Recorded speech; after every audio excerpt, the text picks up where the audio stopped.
Hello, Douglas here again, and in this little tutorial I'm going to look at a couple of Windows tips. After a day shooting, you are likely to end up with a folder of files, in this case image files, which have only numbers. Now, numbers are all very well, but for the human brain, words are better. These pictures are from a whisky distillery in Scotland Megumi and I visited in 2016. If I want to quickly give these a meaningful name which can be used later to index everything and to search for files from this distillery, I would do the following in Windows.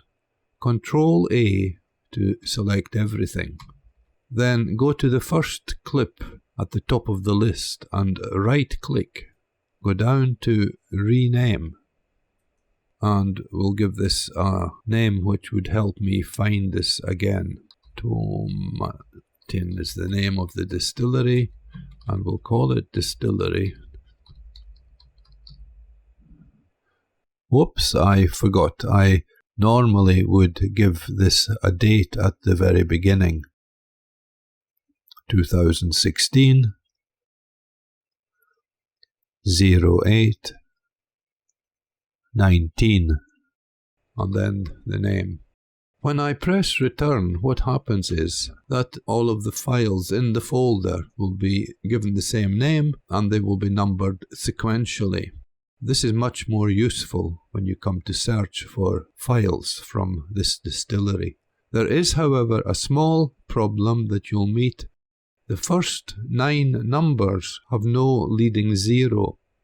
This can create small problems when they are sorted in a folder. So you would have to click on the first one and add a 0. Click on the second one and add a 0. And so on until it looks like this.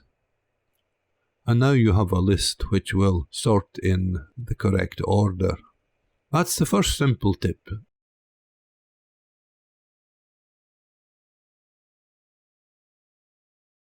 Here I have a folder with 51 video clips, and I have earlier given these names so that, again, it's easier to find them. But occasionally I would like to have a list of these files so that I can make notes about them and print out.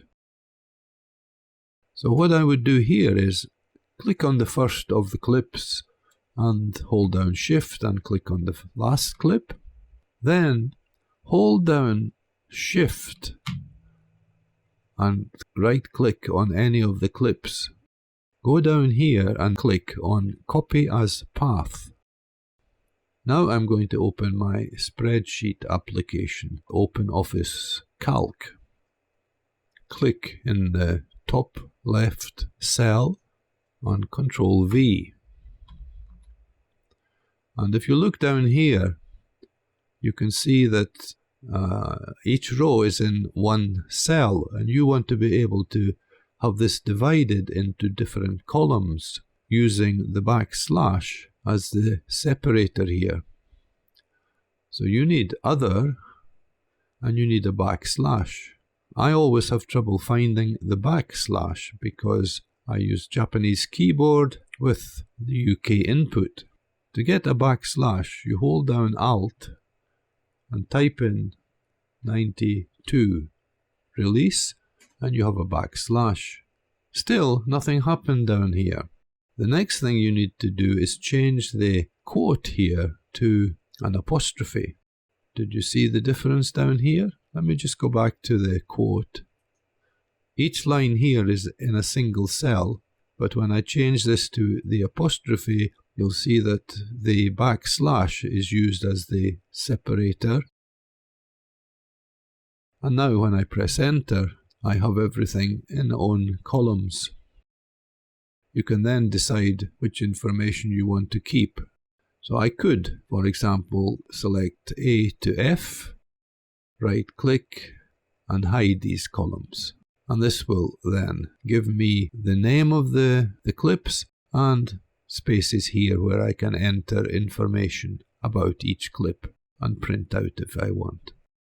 So there you have it, 2 simple Windows tips which may or may not be useful to you sometime in the future. That's all for now. Bye.